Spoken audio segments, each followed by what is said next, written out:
meninggalkan kami. Roh-Mu yang kudus menyertai kami, menerangi hati kami, dan kini memberikan kepada kami juga firman yang tertulis. Kini kami berdoa, kuasailah baik hati hamba-Mu maupun hati umat-Mu, dan bersama-sama oleh firman-Mu kami diberkati, kami diubahkan, dan hidup ini menghasilkan buah-buah yang nyata. Dalam nama Yesus Kristus, Tuhan kami yang hidup, kami berdoa, kami mengucap syukur. Amin. Shalom. Damai sejahtera dari Tuhan beserta kita semua, Bapak, Ibu, dan Saudara. Secara khusus, saya juga mau mengucapkan Mucinjie Kuaile. Selamat Hari Ibu buat semua keluarga. Tentu ini bukan cuma perayaan untuk para ibu, karena kehadiran seorang ibu itu pertama-tama pasti memberkati anak-anaknya. Kemudian juga memberkati para suami. Satu keluarga diberkati oleh kehadiran seorang ibu. Amin. Saudara, hari ini refleksi firman Tuhan kita judulnya adalah The Motherhood of God. Dan kita akan membaca satu cuplikan firman Tuhan dari Yesaya 49 ayat 14 dan 16 yang merupakan analogi tentang karakteristik keibuan dari Tuhan kita. The Motherhood of God. Mari kita perhatikan firman Tuhan dari Yesaya 49 ayat 14 sampai 16. Saya bacakan bagi kita sekalian. Kita boleh menyimak di Alkitab masing-masing atau mengikuti dari layar LED. Demikianlah firman Tuhan. Sion berkata, Tuhan telah meninggalkan aku dan Tuhanku telah melupakan aku. Kemudian respons Tuhan, dapatkah seorang perempuan melupakan bayinya sehingga ia tidak menyayangi anak dari kandungannya? Sekalipun dia melupakannya, aku tidak akan melupakan engkau. Lihat, aku telah melukiskan engkau di telapak tanganku. Tembok-tembokmu tetap di ruang mataku. Saudara, saya punya 2 orang putra. Yang satu umur 5 tahun, si Koko namanya Elliot. Yang satu yang kecil, umur 1,5 tahun lebih, namanya Zuriel. Nah, namanya anak kecil, kakak adik, cowok ya. Dua-duanya main, ketawa-ketawa, kadang menangis. Ya itu sudah harmoni kehidupan, begitu ya. Saya mengajar bersama dengan istri mendidik anak itu dengan sebuah deal ya. Jadi kalau ada pelanggaran, kita mau mengajarkan hukuman itu untuk ngajarin kamu tentang apa yang benar, apa yang salah. Semakin besar pelanggaran, semakin tegas hukuman. Nah, jadi salah satu hukuman yang kami sering bicarakan sama kokonya, Elliot, adalah kalau kamu berbuat kesalahan, melanggar ketentuan yang kita sudah sepakati, maka sistemnya adalah time out. Time outnya adalah kamu akan diambil apapun yang kamu sukain. Jadi kalau dia itu suka main mobil-mobilan, jadi kita belikan hadiah mobilan buat dia. Kemudian juga main game mobil, kita juga kasih durasi 20 menit. Setiap kali selesai makan dia boleh main 20 menit. Jadi kalau dia berbuat kesalahan, hukumannya adalah kamu dilarang untuk menikmati mainanmu yang dia sangat suka, itu selama periode waktu tertentu. Nah, semakin besar kesalahan, semakin lama dia time out-nya. Nah, suatu kali dia main dengan Zuriel, ini barusan saja terjadi, baru beberapa hari yang lalu. Dia main dengan Zuriel, adiknya, dan dia tutup pintu, dia banting pintu. Pom! Dan waktu dia banting pintu, tangan adiknya yang 1,5 tahun itu kecepit di kelingkingnya. Pam! Wah, langsung menangis yang kecil ini. Wah! Mamanya langsung lari, langsung digendong yang kecil ini. Dan tentu saja karakteristik seorang ibu adalah omelannya langsung keluar ya. Jadi yang kokonya ini, kamu ini ya, mama sudah bilang, mainnya hati-hati, jangan main dekat pintu. Ini kan nangis, ini gimana nih tangan titiknya? Dilihat, ya memang kelingkingnya ya sampai berdarah, bukan berdarah ya. Ya kena kukunya begitu masuk ke dalam. Jadi untung nggak sampai kenapa-kenapa ya. Mamanya marah, kemudian si Koko, si Elliot ini, dia langsung menangis. Nangis meraung juga. Dan waktu dia menangis, dia ngomong gini, mama. Saya karena belum pernah nemukan Elliot seperti ini ya. Itu kali pertama, dia menangis, kemudian dia bilang, sorry mama, maafkan Elliot. Dia mungkin karena dia lihat kondisi adiknya juga menangis, marang-maung, terluka begitu, mamanya gopoh, semua orang gopoh. Akhirnya dia bilang, mama, maafkan Elliot salah, hukum Elliot. Ini mainannya Sita, mobil-mobilannya Elliot, disita aja, Elliot gak usah main game lagi. Jadi dia merasa bersalah, kemudian dia minta dihukum sesuai dengan ketentuan yang kita sudah pernah sepakati. Nah mamanya waktu lihat si Koko ini menangis seperti ini, belum pernah terjadi. Soalnya biasanya kalau berbuat kesalahan ya kenggong, cuek aja gitu. Namanya anak kan gitu aja kan. Mungkin karena intonasi mamanya juga tinggi. Jadi dia merasa bersalah. Kemudian mamanya mulai tenang dong. Aduh, anak ini mulai iba kan hati seorang mama kan. Tadi habis marah dengan intonasi tinggi, sekarang lihat anaknya menangis.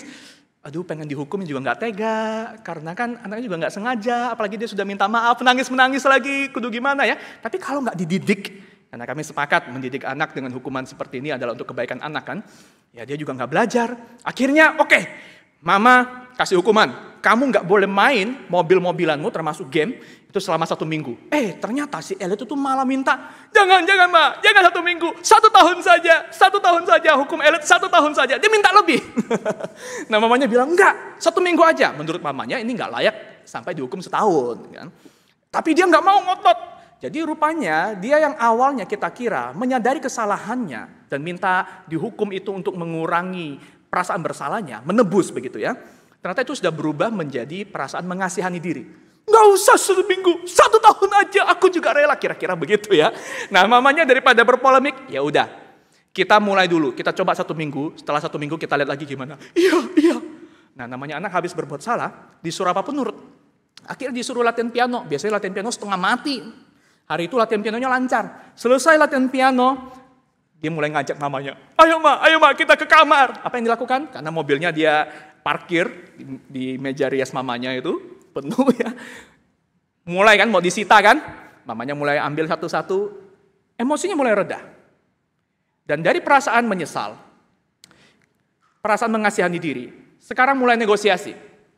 Ma, jadi waktu mau diambil, ma, itu kan mobil yang besar itu kan punya Zuriel. Jadi punya titinya, tapi punya titi juga dia mainin. Jangan diambil, jangan disita, itu kan punya Zuriel. Taruh aja di sini. Oke, mamanya taruh. Terus mau diambil yang mobil yang lain lagi, itu kan punya papa. Papa kan pinjamin, jadi saya juga punya mobil-mobilan, memang saya pajang di pastori, dia cuma boleh pinjam, tapi nggak boleh dimainin sampai rusak, ada apa dia harus tanggung jawab. Nah, ini kan punya papa kan, Elliot cuma dipinjamin, jangan disita ya. Yang ketiga, saudara tahu, dia mulai nego lagi, yang ini kan dibelikan kungkung, bukan mama yang beliin, jadi jangan disita ya. Akhirnya sebagian itu tetap ada di sana, sebagian ya baru disita. Nah saudara, anak ini mulai berubah tuh. Perasaannya tuh yang awalnya menyesal, dia ingin menebus kesalahannya dengan rela menderita hukuman, tapi begitu emosinya reda. Lihat mamanya juga intonasinya mulai turun, dia mulai mengasihani diri. Hukum 1 tahun, setelah hukum 1 tahun betul-betul mau dilakukan, emosinya mulai tenang, dia mulai negosiasi. Saudara, perasaan seperti ini, saya berefleksi ya, melihat pengalaman anak seperti ini, begini saudara. Kalau kita sadar ya, akan kesalahan, ini akan menyiapkan kita, hati kita untuk menghadapi konsekuensi yang kita tahu memang harus kita jalani. Kesadaran akan kesalahan itu menyiapkan hati untuk menghadapi konsekuensi. Tapi ketidaksadaran, entah ketidaksadaran itu karena tidak tahu atau tahu tapi ditutupi oleh pembenaran atau ditutupi oleh rasa mengasihani diri atau ditutupi oleh hal-hal lain, itu justru akan menjadi penghalang pertobatan. Nah, pergumulan anak saya tadi itu jadi satu contoh yang ternyata bukan cuma terjadi pada anak kecil. Saya dan saudara sebenarnya juga cukup sering bergumul dengan ini. Ada waktunya kita merasa kita sangat menyesal, tapi seiring waktu berjalan, konsekuensi tidak terlalu besar, kita merasa kesalahan kita tidak sefatal itu kok. Dan saudara, hari ini firman Tuhan yang kita renungkan sebenarnya cermin dari kondisi seperti ini. Karena yang kita baca tadi kelihatannya so sweet. The motherhood of God, tapi the motherhood of God ini lahir dari kondisi seperti ini. Orang Israel sebenarnya itu dalam posisi yang sangat menjengkelkan hati Tuhan. Karena mereka ini dalam kondisi yang sangat pesimis ya. Hal yang pertama, saya tunjukkan secara cepat saudara. Yang pertama yang mereka sebutkan adalah, mereka bilang, Tuhan di mana? Tuhan di mana? Tuhan sudah melupakan kami. Jadi kitab Yesaya ditulis ketika mereka dalam pembuangan kan. Nah mereka dibuang, kita tahu karena mereka berdosa melanggar perjanjian mereka dengan Tuhan sendiri. Nah mereka yang melanggar perjanjian, dealnya pun jelas di depan. Kalau kamu taat, kamu akan kuberkati. Kalau kamu tidak taat, kamu akan menghadapi banyak kutuk, banyak hukuman. Tetapi semuanya dalam konteks perjanjian. Ingat, perjanjian ini bukan kontrak dagang. Ya kalau kontrak dagang dibatalkan saudara, dilanggar, batallah kontrak itu. Tapi perjanjian ini adalah perjanjian antara yang kuat dan yang lemah. Dan Tuhan mengatakan perjanjian ini bukan karena Tuhan butuh. Tapi ini perjanjian seperti perjanjian suzerain waktu itu. Yang kuat menguasai yang lemah, tapi yang kuat memelihara yang lemah. Mirip tapi berbeda. Tuhan berkata, aku Tuhanmu, aku jaga kamu. Kamu cuma perlu taat, mengasihiku, taat kepada firmanku, dan jadilah alatku untuk mewartakan karakterku bagi dunia. Nah, waktu bangsa Israel gagal dan mereka disiplin, ini disiplinnya pun masih dalam perjanjian. Aku akan menjagamu, aku menghajarmu sebagai seorang Tuhan yang menghajar umatnya. Nah, tetapi orang Israel waktu itu ya, refleksi mereka bukan mengapa ini terjadi, tapi apa yang aku alami. Yang mereka katakan adalah begini, waktu kami dibuang di Babel, Raja Nebukadnezar dan pasukannya datang, di mana Tuhan? Dan sekarang Tuhan bilang, Tuhan mau membebaskan kami, Tuhan masih mengasihi kami, di mana Tuhan? Masa mungkin kami bisa dibebaskan dari bangsa sekuat, sekejam ini? Kalau bisa bebas sudah dari dulu-dulu. Karena waktu itu sudah lebih dari 50 tahun mereka di pembuangan. Di mana Tuhan? Di mana Tuhan? Suasana pesimis ini saudara bisa bayangkan? Jika saudara hidup dalam sakit bertahun-tahun dan orang bilang, ada dokter ini bisa sembuh. Saudara masih punya gairah untuk percaya itu? Kalau saudara sakit baru 1-2 bulan, 3-4 bulan, dan kelihatannya ada perbaikan, saudara punya optimisme. Tapi kalau saudara sakit bertahun-tahun, saudara coba segala macam doa, alternatif, dokter paling hebat, dan tidak ada perkembangan. Sangat wajar bukan saudara jadi orang yang pesimis? Saudara bisa bayangkan pesimisme Israel waktu itu. Mereka bilang, mana mungkin bisa tawanan dibebaskan dari lawan yang tangguh. Yang kedua, mereka berkata, kami sudah diceraikan oleh Tuhan. Tuhan sudah gak peduli. Buktinya apa? Bait suci hancur, tembok Yerusalem roboh. Dua ini adalah identitas kami sebagai umat perjanjian. Tandanya sudah gak ada. Tuhan sudah menceraikan kami. Dan yang ketiga, sebenarnya nubuat tentang pembebasan orang Israel itu sudah terjadi pula. Dan mereka dibebaskan dalam masa pemerintahan Raja Kores, Raja Persia yang pertama, menguasai Babel. Mereka kembali dan mereka ingin membangun bait suci lagi kebanggaan. Baru menaruh batu alasan. Mereka sudah bersorak-sorai, bangsa itu merasa identitas kami dipulihkan. Tapi setelah itu saudara, terjadilah kemelut politik dalam negeri. Jadi ternyata setelah pemerintahan Raja Kores, kemudian ganti Ahasiweros, zaman Esther, Artasasta I, kemudian Darius, zamannya Daniel. 4 raja Persia berganti. Pembangunan bait suci tertunda karena kemelut politik di dalam. Itu terjadi 25 tahun. Setelah taruh batu pertama itu, pembangunan terhambat. Yang mereka lakukan apa? Mereka mengeluh lagi. Di mana Tuhan? Benar kan? Tuhan menceraikan kami. Kami bisa bebas. Tapi lihat apa yang terjadi. Tidak ada bait suci, tidak ada tembok Yerusalem. Identitas kami sebagai umat perjanjian tidak ada lagi. Tuhan sudah melupakan kami. Ini yang terjadi saudara. Mereka mengasihani diri. Alih-alih mereka merenungkan penyebab mereka mengalami penyesalan, mereka justru mengungkit apa yang mereka alami. Ini pola orang mengasihani diri ya saudara. Aku ini begini, mental korban, padahal dia pelaku. Dan yang kedua, krisis identitas ya. Mereka menilai Tuhan memutuskan hubungan itu berdasarkan perjanjian yang berdasarkan apa yang mereka alami. Padahal saudara, poinnya begini. Saya sebenarnya membalik penjelasan ini. Karena pesimisme ini diberikan di tengah-tengah. Tuhan sedang menjanjikan sebuah harapan pembebasan, pemulihan. Nah begini, Tuhan menjanjikan yang pertama pasal 41-48 bahwa aku akan membebaskan engkau. Dan Tuhan memberikan banyak contoh, banyak gambaran. Bahwa tidak ada satupun dewa-dewa terkuat dari negara Babel yang bisa menghalangi rencanaku untukmu. Aku akan membebaskanmu. Aku bahkan akan memakai seorang figur, Raja Kores, seorang raja asing, Raja Persia, untuk membebaskanmu. Nah ini musuhnya pengharapan. Tapi mereka malah bilang apa? Mana mungkin bisa. Mana mungkin bisa. Yang kedua saudara. Pasal 49 yang kita baca juga sampai pasal 55. Ini suasananya adalah Tuhan mengatakan. Kamu tahu ada satu pembebasan yang lebih besar. Yang lebih penting yang kamu perlukan. Yang lebih berharga daripada pembebasan di Babel. Yaitu pembebasan dari dosa. Sebab kalau engkau bebas dari Babel. Tapi engkau masih berdosa. Engkau akan terjadi lagi yang seperti ini. Kemelut ini tidak akan pernah berakhir. Penyebab kemelut ini terjadi adalah karena dosamu. Dan aku akan menyelesaikan ini bagimu. Aku akan mengutus seorang hamba Tuhan. Melakukan apa yang tidak bisa kamu lakukan. Mengerjakan apa yang sudah gagal kamu kerjakan. Dan hamba Tuhan ini akan menggantikan kamu. Bukannya terhibur. Mereka insecure. Siapa hamba Tuhan ini? Ini adalah nubuat mesianik. Ini berbicara tentang Yesus Kristus. Tapi tahukah saudara, alih-alih percaya, mereka berkata, kami gak percaya. Tuhan sudah melupakan kami. Tuhan meninggalkan kami. Kami tidak melihat di mana Tuhan hari ini. Alih-alih refleksi, kenapa ini terjadi? Mereka selalu melihat apa yang sedang aku alami. Saudara, inilah yang kita baca tadi. Jadi fokus refleksi kita hari ini. Yesaya 49 ayat 14 berkata, Tuhan berkata, dapatkah seorang perempuan melupakan bayinya?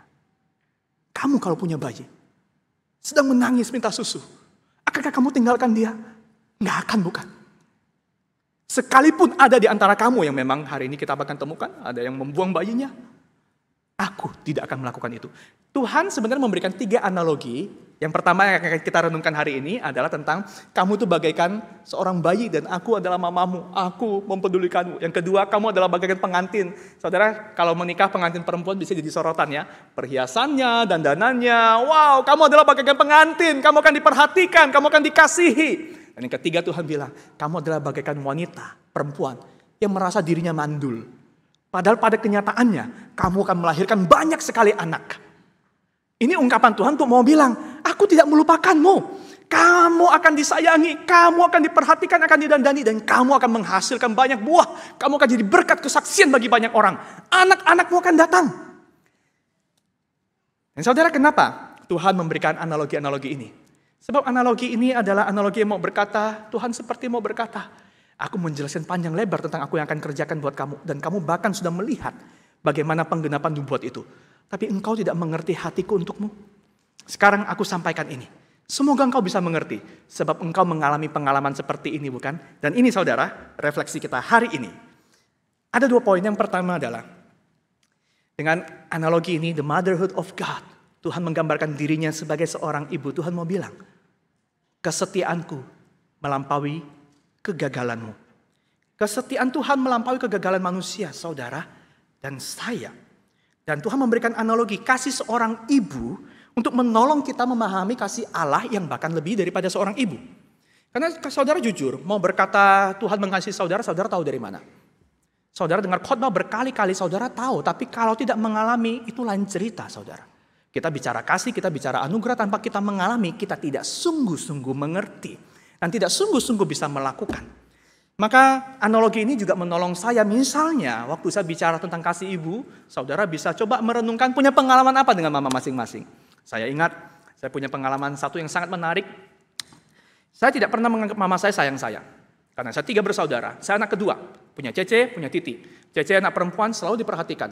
Hadiah ulang tahun selalu dia yang dapat. Dari ama, dari siapapun. Saya lahir sebagai anak kedua. Yang ketiga saya punya Titi. Jadi saya burger.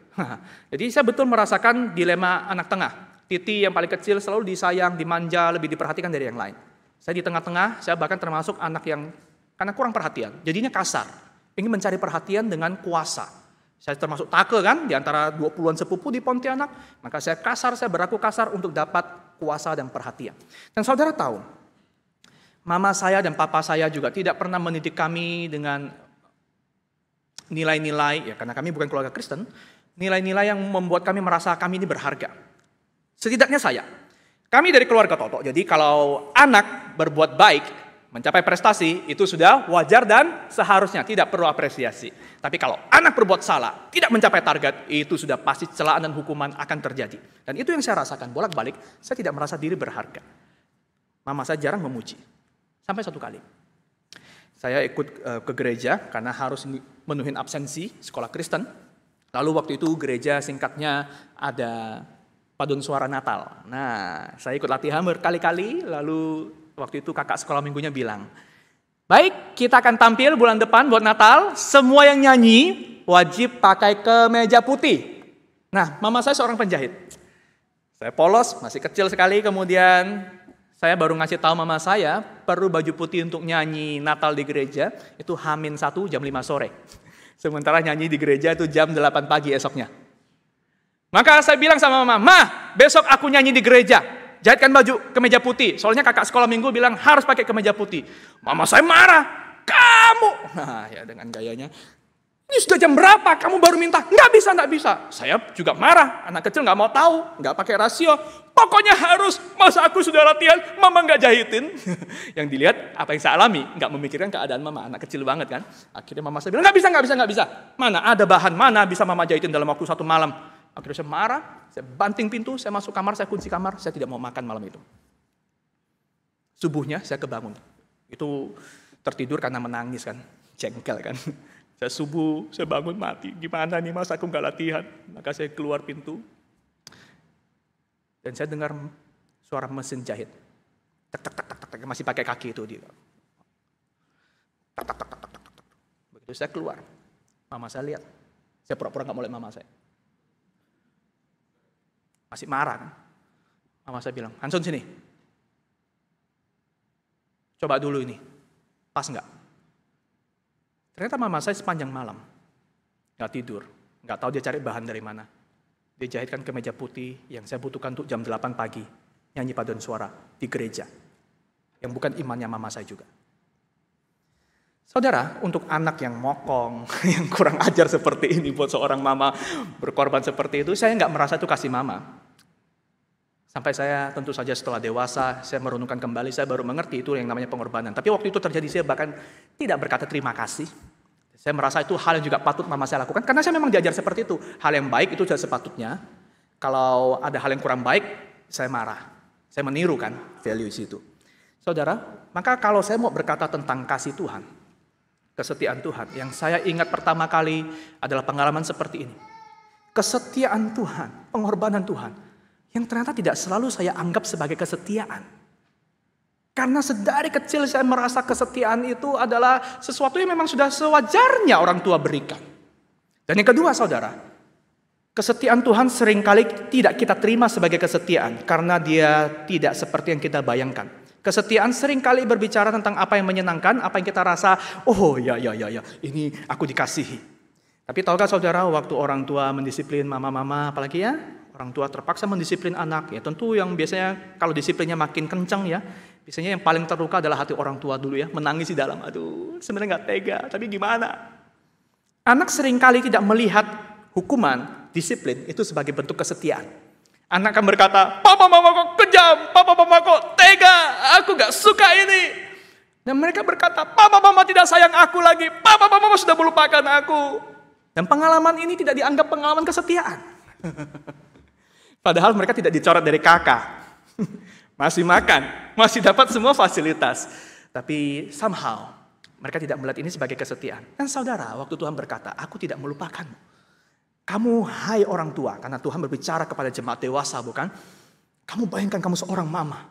Kamu tahu rasanya mendidik anakmu, menerima anakmu dengan segala keadaan mereka.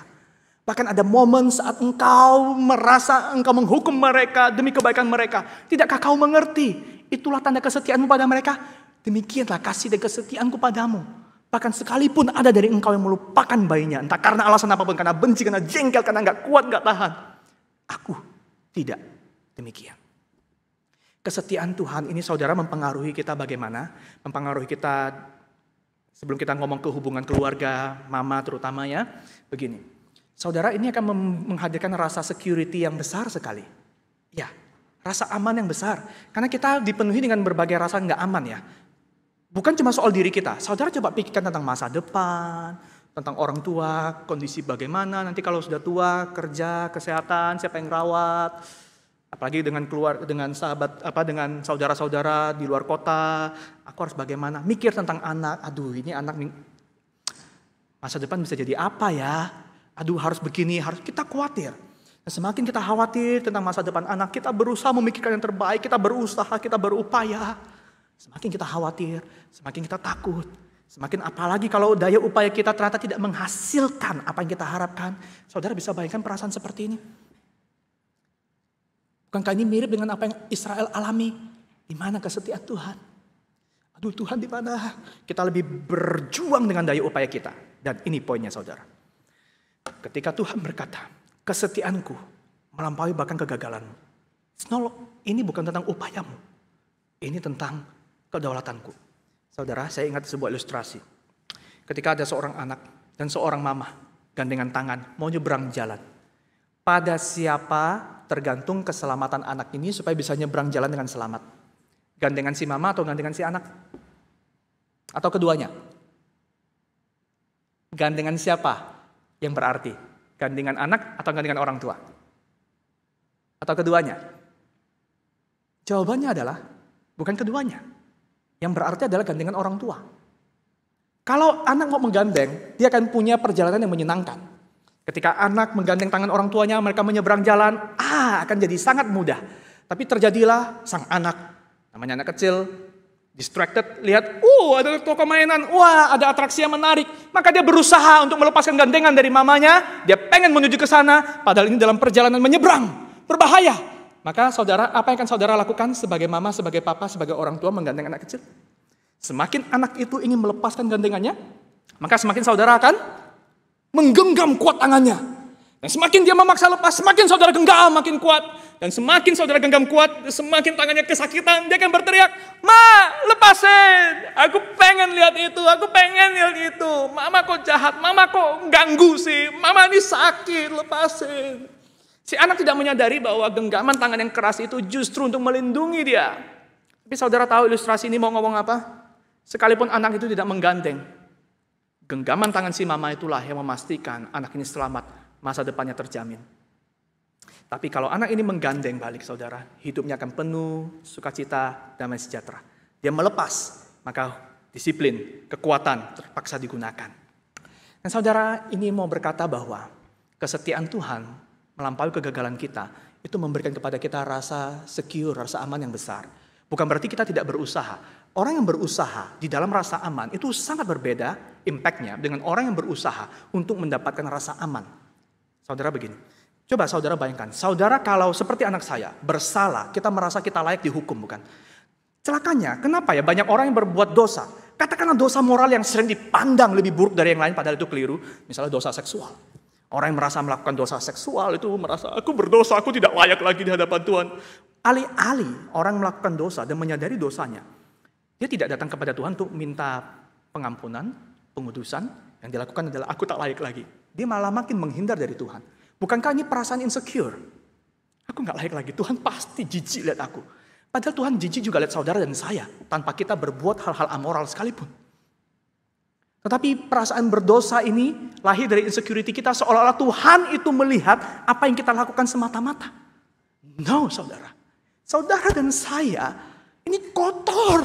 Bukan karena apa yang kita lakukan. Apa yang kita lakukan justru mencerminkan kekotoran hati kita yang berdosa. Saudara lihat, tapi kalau begitu kita menyadari, aku diterima oleh Tuhan. Bukan karena kesetiaanku, tapi karena kesetiaannya. Saudara semakin berdosa, semakin kita datang sama Tuhan. Bukan semakin menghindari Tuhan. Yang kedua saudara, poinnya begini.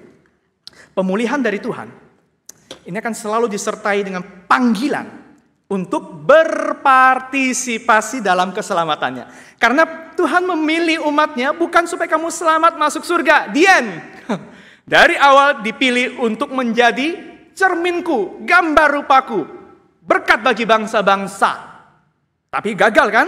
Dipulihkan. Tapi perhatikan, Israel hanya melihat tentang kondisi hidupnya. Mereka tidak punya visi tentang hidup untuk Tuhan. Sehingga saudara, Tuhan berkata, ini memang bukan di pasal 49, ini di nubuat mesianik, ini di pasal 54 dan 55, khusus berkata, setelah dipulihkan, engkau akan kembali menjadi saksiku. Tapi kenapa saudara saya mau mengarahkan topik ini, refleksi ini untuk perenungan hari Ibu hari ini? Karena begini, berbicara tentang menjadi saksi berkat saudara, jangan mulai dari penginjilan yang terlalu jauh. It's okay kalau kita punya panggilan dan kita punya kuasa itu, kita punya wewenang itu, kita punya talenta itu, go. Injililah seluruh dunia ini. Tapi penginjilan yang paling efektif selalu bermula dari mana? Keluarga. Starts from family. Berpartisipasi dalam keselamatan Tuhan. Di hari Ibu ini, aplikasi yang paling sederhana adalah berpartisipasilah, bawa keselamatan dari Tuhan untuk keluargaku, untuk keluargamu, untuk keluarga kita. Dan di keluarga saudara, saudara bagaimana mengabarkan Injil? Bukan cuma ngajarin anak, mati, Percaya Yesus, masuk surga. Nggak percaya Yesus, masuk neraka. Saudara sedang mengajarkan value apa kepada anak dengan cara begini? Kita sedang mengajarkan ketakutan. Ketaatan dengan ancaman, bukankah begitu? Taat ya, masuk surga. Nggak taat ya, masuk neraka. Kira-kira anak dibesarkan dengan value ini, bagaimana perlakuannya di luar? Apa yang kita dapatkan di rumah akan teramplifikasi, akan menjadi semakin besar di luaran, di pergaulan luar. Nah begini, we cannot give what we don't have. Kita nggak bisa ngasih apa yang kita sendiri nggak miliki, nggak rasakan. Dan kita cenderung hanya mengeluarkan apa yang memang juga kita sudah miliki, apa yang kita rasakan. Saudara, saya sendiri lahir dari keluarga yang seperti ini, dan saya juga menemukan dalam pelayanan separuh lebih kaum muda yang saya layani, dari keluarga Kristen, itu ternyata punya sakit, kepahitan dengan keluarga. Saya yakin salahnya semata-mata bukan di orang tua. Orang tua tidak pernah punya maksud mau menyakiti, mau mengadakan kepahitan untuk anaknya. Tapi sayangnya saudara, sama seperti saya yang dididik dari keluarga yang tidak pernah membuat anak merasa dirinya berharga, apalagi keluarga bukan Kristen ya, kamu hidup mau berharga, mau berarti tunjukkan nilaimu. Buktikan dirimu. Maka anak-anak yang besar dengan tuntutan dan ternyata mereka tuntutan orang tua tidak seperti spek mereka dilahirkan. Dituntut untuk punya kemampuan akademis, kekuatan mereka bukan di akademis, mereka lahir dengan kondisi merasa diri tidak berharga. Itu salah satu contoh dan banyak contoh lain yang tidak punya figur ayah, gampang jatuh hati, gampang tanda kutip merelakan diri dan fisiknya demi pria, menerima dirinya. Oh dan saudara, ini kisah nyata banyak sekali yang kelihatannya baik-baik senyum, tersenyum di gereja, pelayanan aktif. Tapi begitu saudara dengar kisah hidup yang mereka buka, miris saudara. Dan ini yang terjadi saudara. Kita jujur, untuk bisa menjadi saksi Tuhan, mengabarkan tentang Yesus, itu satu hal. Percaya pada Yesus, masuk surga. Tidak percaya masuk neraka. It's one thing. Tapi adalah hal lain untuk bisa menolong orang berkata tentang, aku mau terima Yesus karena aku tahu Yesus mengasihiku. Kita bicara kasih dan bicara anugerah, mengajarkannya, dan menolong orang mengalaminya, itu berbeda. Bahkan mengatakan sesuatu yang kita sendiri tidak pernah alami, dan kita tidak bisa lakukan secara natural, itu beda rasanya saudara. Saya membaca sebuah buku saudara, judulnya adalah, boleh tampilkan, Proof, Finding Freedom Through the Intoxicating Joy of Irresistible Grace. Bukti, nah, judul ini adalah ini, menemukan kebebasan melalui sukacita yang melimpah ruah karena anugerah dari Tuhan yang tidak bisa kita tolak. Dan dua penulis, tapi salah satu penulis, Timothy Paul Jones, dia memberikan sebuah pengalaman sebagai refleksi tentang anugerah Tuhan yang membebaskan itu seperti apa. Dia cerita, jadi dia mengadopsi seorang anak umur 8 tahun, dan sebelum dia adopsi anak ini, ternyata anak ini pernah diadopsi oleh keluarga lain, tapi ditinggalkan oleh keluarga itu. Jadi diterima sebagai anak adopsi umur 8 tahun. Dan setelah mengadopsi anak ini, Timothy ini mendapat informasi dari anak ini bahwa dia sangat suka hal-hal yang berbau Disney. Karakter Disney, Mickey Mouse, Princess. Pokoknya semua yang berbau Disney dia senang. Maka Timothy ini menjanjikan satu hal. Nah, nanti tunggu summer holiday, we're going to Disney World. Wah, bayangannya senang ya. Kita akan ke Disney World satu keluarga bersama dengan saudara-saudaramu, anak kandungnya.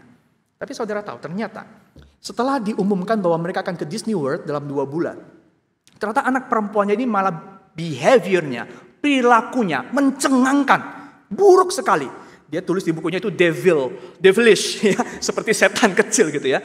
Jadi sengaja cari gara-gara dari hal yang paling kecil, nyolong camilan. Padahal nggak usah nyolong. Ngomong aja, minta aja, pasti dikasih. Tapi sengaja nyolong, di timing yang gak tepat. Bukannya jam makan, dia makan. Yang kedua, sengaja gunakan kata-kata yang melukai saudara tirinya tentu saja. Jadi sengaja melukai. Dan banyak tingkah laku yang makin lama tuh makin intens. Sampai Timothy ini bingung, gak mengerti kenapa seperti ini. 2 hari, H-2 sebelum waktunya ke Disney World. Timothy panggil anaknya ini, dipangku. Belum juga ngomong, anak ini langsung teriak. Aku tahu papa mau ngomong apa. Papa pasti mau tinggalkan aku gak ke Disney World kan? Ternyata selidik punya selidik. Di keluarga asuhan sebelumnya, setiap kali keluarga itu mau ke Disney World, anak ini tidak pernah diperlakukan sama seperti anak biologisnya, anak kandung keluarga sebelumnya. Setiap kali kan ke Disney World, anak ini akan dititipkan ke kerabatnya. Tapi yang ditangkap oleh anak ini adalah, aku dititipkan karena aku buruk. Aku dititipkan karena behaviorku bad. Jadi aku ditinggalkan. Sehingga ketika dijanjikan oleh papanya, we are going to Disney World as a family, dia menangkap, aku pasti juga ditinggalkan. Aku buruk kan? Maka dia sengaja justru melakukan perbuatan buruk. Itu justru untuk menunjukkan, memang aku bad seperti yang kamu pikirkan. Akan kutunjukkan aku bad. Somehow, dia tahu apa yang baik. Yang dilakukan adalah apa yang buruk. Ini bawaan dari value didikan yang sebelumnya. Ketika mendengar seperti itu, sebenarnya Timothy itu jengkel karena dia sudah pendam ya kejengkelan emosi itu. Dia sebenarnya mau berkata dalam hatinya, dia cerita ya, bahwa iya betul, kamu akan papa tinggal kalau kamu masih berperilaku seperti ini. Very bad. Tapi dia tahu kebutuhan anak ini. Dia tahan. Dan dia berkata, dia berusaha tenang. Anakku, papa janji kita ke Disney World sebagai satu keluarga bukan? Anak ini mulai nangis. Matanya berkaca-kaca. Iya. Kamu anaknya papa bukan? Iya. Are you part of the family? Iya. Kalau begitu, kamu juga ikut ke Disney World. Karena kita ke Disney World sebagai satu keluarga. Ekspektasinya adalah anak ini mulai mengerti bahwa dia tidak akan ditinggal dan dia disayang karena dia adalah bagian dari keluarga. Ternyata tidak.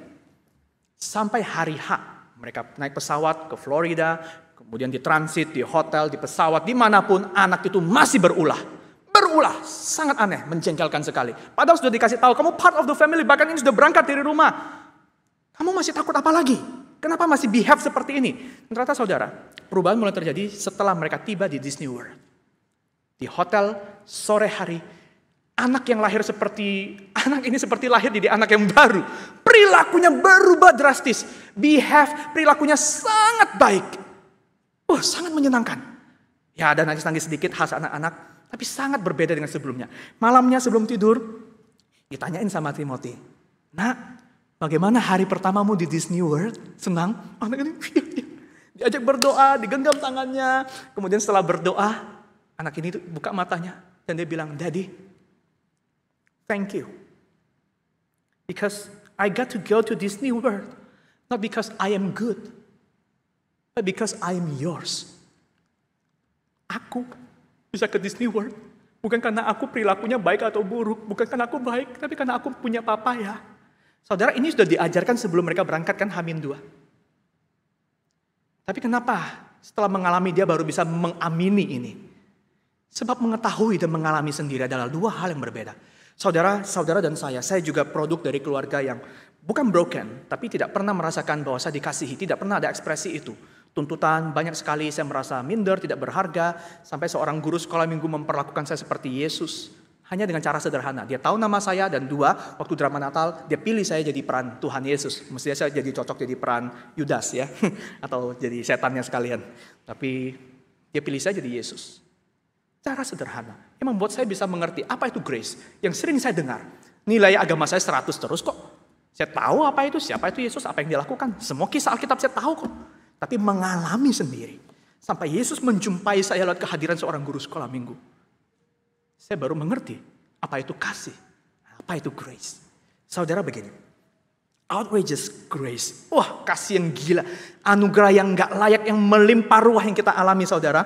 Itu bukan perkenanan, itu bukan favor yang kita capai karena kita baik. Tapi itu semata-mata pemberian karena kita being God's children. Kita diterima, disayang oleh Tuhan. Tuhan setia bukan karena kita baik, tapi semata-mata karena kita miliknya. Ini bukan upaya pembuktian, ini murni pemberian. Dan saudara, betapa ini menghadirkan energi yang besar untuk saudara dan saya punya peran sebagai orang tua di rumah. Sebab anak mengerti tentang kasih, mengerti tentang nilai, tentang anugerah, tentang Tuhan. Mereka tidak melihat Tuhan, mereka mendengar pengajaran kita, pengajaran di gereja, pengajaran di sekolah. Tapi mereka paling merasakan itu dari mana? Dari orang tua. Pertama-tama, banyak yang tidak mendapatkan kasih orang tua, ya akhirnya rumah jadi lost man, jadi hotel. Tapi di luar dari teman-temannya, mereka mendapatkan penerimaan, mereka mendapatkan afirmasi, mereka nyaman sekali di sana. Mereka enjoy, mereka nggak mau pulang. Bahkan hari ini sampai hari ini banyak anak-anak muda di gereja yang nggak mau pulang. Bukan karena anti sama orang tua, tapi di rumah mau ngapain. Jadi lebih suka nyaman di luar, karena di luar padahal nggak ngapa-ngapain. Dan mereka udah ngantuk banget. Tapi tetap rela, why? Mereka mendapatkan, it's so fun. Dengan orang-orang yang menerimaku, apa adanya. Saudara tahu tidak? Ungkapan bahwa Tuhan tinggalkan aku ya. Itu seringkali kita kenakan ketika kita merasa keadaanku buruk. Dan tidak ubahnya seperti orang Israel. Kita merasa Tuhan tidak ada lagi peduli. Tuhan tidak peduli padaku. Tuhan sudah menceraikanku. Aku sudah dicoret dari kakak. Dan tahukah saudara bahwa perasaan ditinggalkan itu adalah perasaan yang palsu, yang salah. Yang iblis akan bisikan ke telingamu. Kau kotor, Tuhan gak mungkin terima. Dan saudara itu bisikan palsu. Sebab seorang hamba telah diutus untuk menerima apa yang harusnya kita terima. Hamba itu adalah Yesus. Dan ketika dia disalib, dia sungguh-sungguh ditinggalkan. Kita yang berteriak kita ditinggalkan. Sesungguhnya Tuhan tidak meninggalkan kita. Tetapi seorang hamba ini ditinggalkan oleh Bapaknya. Allahku, Allahku, mengapa engkau meninggalkan aku? Supaya engkau dan saya tidak ditinggalkan, tidak dilupakan oleh Bapa. Dan saudara, inilah kunci juga. Sekalipun saudara dan saya, kita tidak punya figur kasih, figur orang tua yang ideal, yang menunjukkan apa itu anugerah, apa itu kasih, apa itu berharga, apa itu makna hidup yang sejati. Kebutuhan itu telah dijawab oleh Yesus. Terimalah Yesus. Sebab sesungguhnya peran orang tua adalah wakil Tuhan untuk menunjukkan apa itu grace, apa itu love. Di dunia yang berdosa orang tua bisa fail, orang tua bisa gagal. Tapi hari ini, ketika orang tua yang harusnya jadi representasi pun ada kegagalan, Yesus sendiri hadir, mau memberikan anugerah ini untuk engkau dan saya terima dan rasakan. Kemudian kita bawa keluar dan jadi blessing. Saudara, seorang mama menjadi figur dan kasih sayang orang tua yang pertama untuk anak-anaknya. Itu bukan lewat kesempurnaan, juga bukan tanpa kelemahan, tapi melalui iman dan kasih yang tulus kepada Tuhan. Anak-anak merasa, kenapa papa mama percaya sama Tuhan? It's all about love, grace. Tapi kalau mereka tidak temukan love and grace itu dari orang tua, melainkan cuma tuntutan, mereka akan merasa papa mama lebih mirip orang Farisi deh. But saudara, poinnya begini. Sebagai orang tua, papa dan mama, kita menemukan anak kita banyak tingkahnya. Kadang-kala tidak menghadirkan rasa sayang. Tapi toh, kita mengasihi, menyayangi mereka. Di mana tempat latihan untuk memberikan kasih tanpa syarat, selain di keluarga, itu adalah cara paling baik. Kondisi paling ideal untuk menunjukkan love and grace itu. Dan para anak, semua anak-anak di sini yang melihat orang tuanya bergumul, semua orang pernah jadi anak. Tapi tidak semua orang punya pengalaman jadi orang tua, bukan? Maka pengalaman jadi orang tua yang berkorban, orang tua yang mungkin tidak ekspresif seperti mama saya, tidak ekspresif begitu ya. Tahukah saudara, Yesus memberikan kasih itu untukmu. Supaya engkau bisa melihat di tengah semua kelemahan, kegagalan orang tuamu, Yesus mengasihimu lewat orang tuamu. Saya mau tutup dengan sebuah kisah begini, saudara.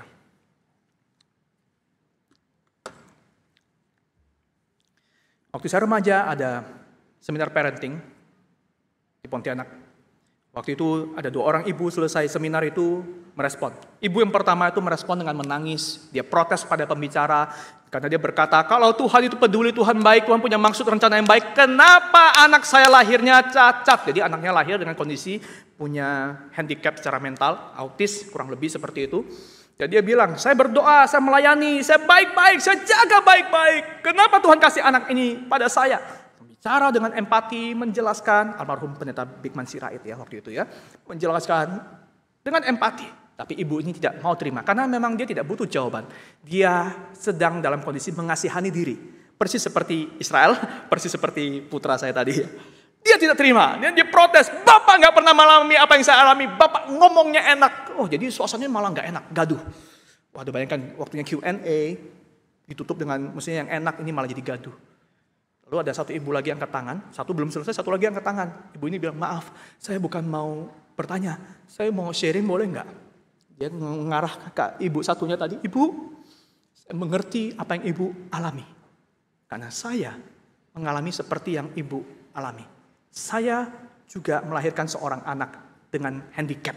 Bukan cuma autis. Saya lupa pastinya apa, tapi ada cacat secara fisik. Waktu saya mendapat anak ini dan kelihatan cacat fisiknya dan bentuk mukanya, saya juga berteriak, Tuhan kenapa anak seperti ini? Karena waktu itu belum ada teknologi secanggih ini, mereka nggak pernah deteksi dini. Kenapa ada anak seperti ini? Tuhan, aku kurang apa? Aku berdoa, aku pelayanan, aku berkorban untuk Tuhan, aku melakukan semuanya di dalam Tuhan. Tapi kenapa Tuhan kasih anak seperti ini? Aku nggak siap, aku nggak sanggup. Kenapa aku? Berhari-hari anak ini menangis, saya tidak mau peduli, saya tidak mau terima anak ini, Bu. Saya protes sama Tuhan, saya marah sama Tuhan. Sampai satu kali ketika anak itu sedang menangis, Tuhan berbicara sama saya, anakku, tahukah? Justru karena engkau mengasihiku, karena engkau setia padaku, engkau tahu hatiku, maka aku percayakan anak ini untukmu. Sebab jika bukan engkau yang tahu tentang arti kasih tanpa syarat, siapa lagi yang bisa terima anak ini dengan segala kekurangannya? Ibu, ketika Tuhan berbicara seperti itu dalam hati saya menangis. Saya gendong anak itu. Saya perhatikan anak itu. Saya besarkan dia. Saya mau cerita Ibu, hari ini anak saya, zaman itu orang-orang berkebutuhan, anak-anak berkebutuhan khusus, sekolahnya tidak dipisahkan. Masih gabung dengan sekolah umum. Dia ikut olimpiade pelajaran, saya lupa pelajaran apa, dan juara satu kota Madya Pontianak. Ibu, anak saya bisa menjadi seperti ini sekarang. Tapi bukan juaranya yang bikin saya bangga. Yang saya bangga adalah dia bisa bertumbuh, berkembang, menjadi anak yang Tuhan cintai. Yang saya mencintai dia, seperti Tuhan mencintai dia. Ibu, saya mengerti apa yang Ibu lakukan. Tapi mungkinkah Tuhan tahu hati Ibu? Siapa lagi yang bisa terima anak itu? Kalau bukan Ibu. Dia duduk, Ibu satunya menangis, jadi-jadi. Dia nggak bertanya lagi, dia duduk, Q&A berlanjut.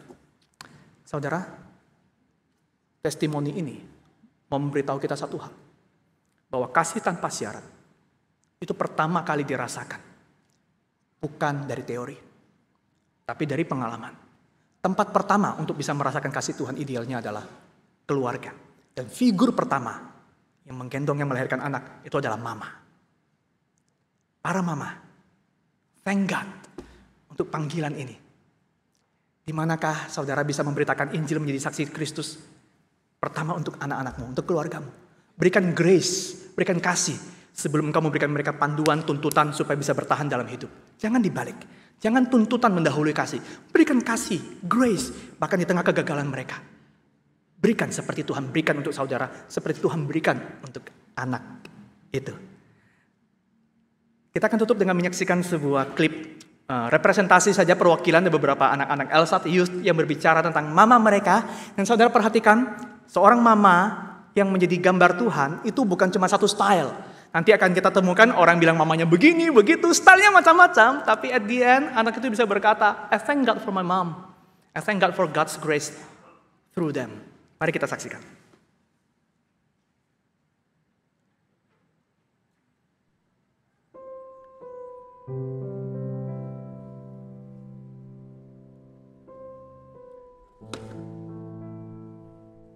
My mom is fun. My mom is kind and good at cooking. Dominant. Supportive. Knows how to diffuse really tense situations. Strong woman. Penyayang. Mami itu orangnya suportif. Loving and caring. Accepting, affirming, amazing. One word I describe my mom is she's very kind. Totally not scary. Loving. Hardworking. Up to date. Sabar. Crazy but fun.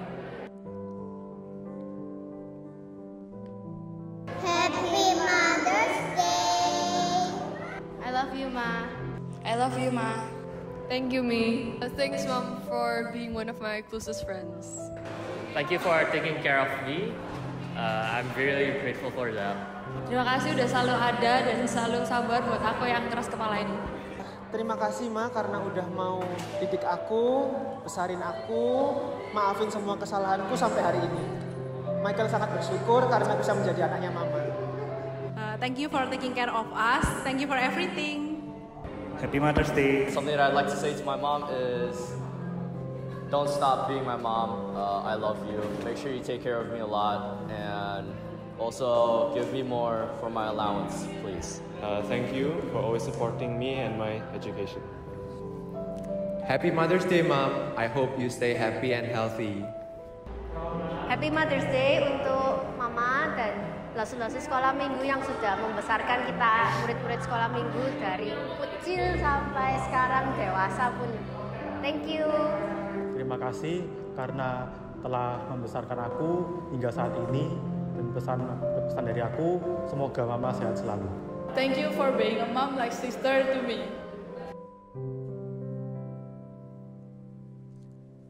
Ada yang mamanya dominan, ada yang mamanya caring seperti seorang sahabat, dan saudara tahu selalu ada sisi koin satunya. Kalau orang yang dominan dia bisa guiding dengan baik, ada orang yang supportive dia mungkin tidak bisa guiding. Dan kita kan selalu bisa menemukan kelemahan mamaku apa. Tapi hari ini kita mau fokus kepada God's grace lewat mama-mama. Saya mengundang setiap mama di sini untuk boleh bangkit berdiri. Yang sudah jadi mama, silakan berdiri. Baik yang senior, yang junior, atau yang medium maksudnya. Silakan berdiri, bangkit berdiri. Dan mari kita berikan apresiasi untuk para mama di sini. Kehadiran mama bukan cuma blessing untuk mama, tetap berdiri ya. Kehadiran mama adalah blessing bagi keluarga, bagi suami, bagi anak-anak. Hari ini kita akan berdoa untuk para mama. Kiranya Tuhan akan menjadikan para mama dengan semua pergumulannya figur Yesus Kristus untuk keluarga. Mari kita bersatu, kita berdoa. Bapa di surga, terima kasih untuk para mama yang Tuhan memberikan kepercayaan untuk menjadi mama. Sebuah panggilan dan musim hidup yang penuh dengan kesibukan. Makan hati, roller coaster sana sini. Tapi kami bersyukur untuk pertumbuhan yang Tuhan juga taruh dalam hati mama. Dan di dalam proses mereka mengemban peran sebagai mama tanpa ada sekolah yang khusus untuk itu. Kami berdoa biarlah hati mereka mendidik, mengasihi anak dengan satu visi. Mereka milik Tuhan, bukan milik untuk dipertahankan. Mereka pribadi untuk dikasihi, bukan aset investasi. Mereka adalah orang-orang yang akan dipakai untuk Tuhan, menyatakan wajah, gambar, dan rupa Tuhan. Dan para mama adalah figur Yesus Kristus, membawakan kasih dan anugerah itu dalam pengalaman yang nyata. Berkati mereka, Engkau tahu kesulitan mereka, kendala mereka, batin mereka, kemelut dalam hati mereka. Tuhan, Yesus, Engkau telah memberikan kepada kami model, teladan, kuasa, kasih tanpa syarat itu. Mampukan para mama dalam pergumulan mereka, dalam kelemahan mereka, menjadi model Yesus Kristus bagi suami, bagi anak-anak. Puji nama Yesus Kristus. Dalam nama Tuhan kami Yesus, kami mengucap syukur dan kami berdoa. Amin.